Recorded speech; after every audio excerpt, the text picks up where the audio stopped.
Bum bum bum bum bum bum bum bum bum bum bum bum. The Peter Dislikes Show.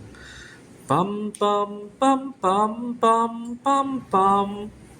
All right, so I recently learned that Caesar's property has this interesting spin on roulette. They have a new roulette table with a new bet on it.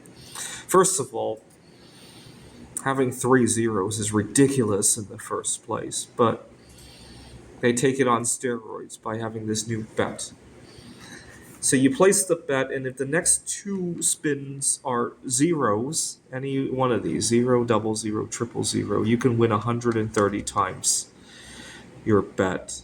And aside from it having a huge house edge, the bet always existed, and it actually paid better than that bet. I'll let you pause the video to think about how else you can bet on 2 greens in a row.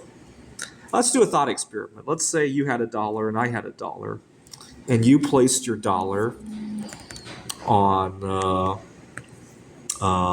2 greens in a row, and I placed my dollar on this row here. It pays 12 to 1 if any one of those zeros hits on the next spin. And we go off and spin, and one of the zeros hits. If none of the zeros hit, we both lose, right? We're equivalent. But if one of the zeros hits, your bet would ride. My bet would win $12. Now I can place the $12 on the line again. If the next spin is not zero, we both lose, right? Same deal. But if mine wins, it pays 12 to 1. 12 times 12 is 144 compared to your 130. And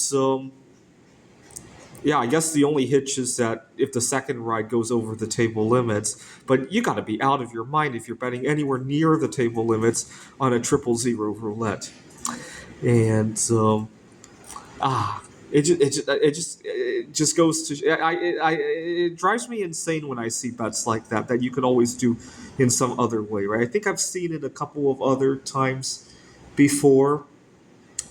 How many times have you gone to the grocery store and you see a bigger package actually selling for more per unit, right? I see that a lot. Here in Taiwan, grocery stores are not that far apart from one another, so it's not unusual for you to walk like literally next door and get something a little bit cheaper. I'll do that because I need the exercise anyway. A lot of American tourists are really lazy, though. A lot of Taiwanese people actually agree with me. I've gone to the store when somebody told me, "Hey, just 2 blocks down, it's going for less." Here in Taiwan, here back home in the United States, nobody would do that. First of all, checking on other people's business is a one-way ticket to getting assaulted back home in the U.S. a lot of times, right? And second, most people are too lazy to even lift a finger in order to save 10 cents. Right? I don't know why. I really don't. Most people need the exercise, and yet they don't do it. Right? Gotta be careful. Our culture is very different. I was just thinking, I'm kind of dreading going back to the United States because I was at a Target not that long ago. I was already depressed and I wasn't really watching where I was going. And some really big guy, 300 pounds or so, was walking backwards and almost crushed me. And so that's the kind of culture we live with in the United States. We don't think, right? We don't think about the math. Obviously, if you even walk into the door of a casino, you're not even thinking about math to begin with. This just puts it on steroids, right? This is the Peter Dislike Show. Bum bum bum bum bum bum bum bum bum bum bum bum.